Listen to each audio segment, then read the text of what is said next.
I never tire of looking at the fantastic and ancient Flinders Ranges landscape. It just has such a feeling of timelessness.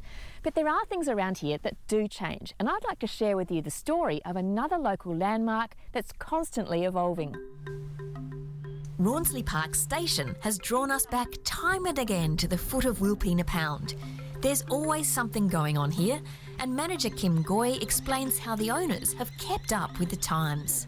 Started in the 1960s. They could see the potential because of the location, and the number of visitors coming to the Flinders just was increasing. So they put in a couple of cabins. Over the 70s we developed a caravan park, and then in the 2000s we could see the demand for higher end and more luxurious accommodation. So we put in 4 eco-villas. That became so popular we put in another 8. If you fancy feeling like you own the station, how about Rawnsley Homestead, a renovated stone house 3 kilometres from the park's hub, nestled in complete privacy with a pool and 2 bedrooms, both with their own living areas. Very romantic.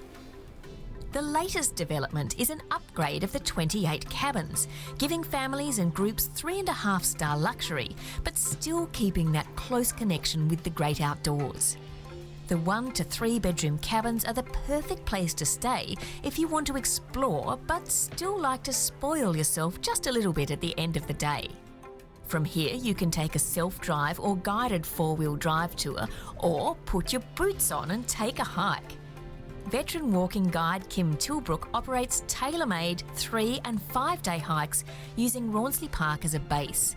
From a leisurely wander to more challenging treks like St Mary Peak. Along the way, he shares his extensive knowledge of the natural environment. Kim's Flinders by Foot treks loop back to Rawnsley Park each evening, and he makes sure his guests are very well fed and watered along the hike. What is it about this place? Oh, I think the Flinders gets into your soul. I mean, the landscape is absolutely fantastic. The beautiful red ranges and the wildlife with all the roos, the emus and the wedge-tailed eagles. It's just an amazing place to come. I've been walking here for more than 50 years and I just never ever get sick of it. I just love taking people out on the trail. A good day's walking is going to build up a huge appetite, and luckily the Woolshed restaurant at Rawnsley Park is open for dinner 7 nights a week. And once a month you can book in for something really special, a true taste of the station.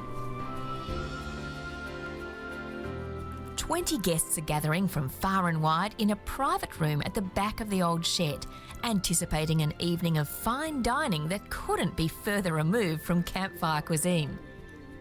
In the kitchen, Chef Andrew is putting the finishing touches to a 4-course gourmet dinner, centred around what this region does best, lamb.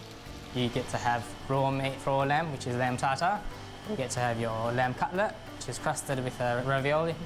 And you've also get to have, again, my favourite, the braised leg of lamb, 14-hour braised leg of lamb. Andrew and his wife Elizabeth have made the gum tree change from the pressure cooker of the London dining scene, where Andrew worked with the likes of Jamie Oliver and Gordon Ramsay. The dinner is truly impressive. Dishes that would be at home in the most stylish of city restaurants, made all the more delicious by the matched wines from South Australian producers. On this particular night, it was Clare's historic Seven Hill. But I've got to go a bit easy on the wine, because in the morning this unforgettable landscape will be calling again, and I don't want to miss a minute. Now, if you'd like to know what it's like to climb all the way to the top of St Mary Peak, have a read of the August issue of SA Life magazine. Or if that sounds like hard work, we've got it covered from the air as well. But that's a story for another episode.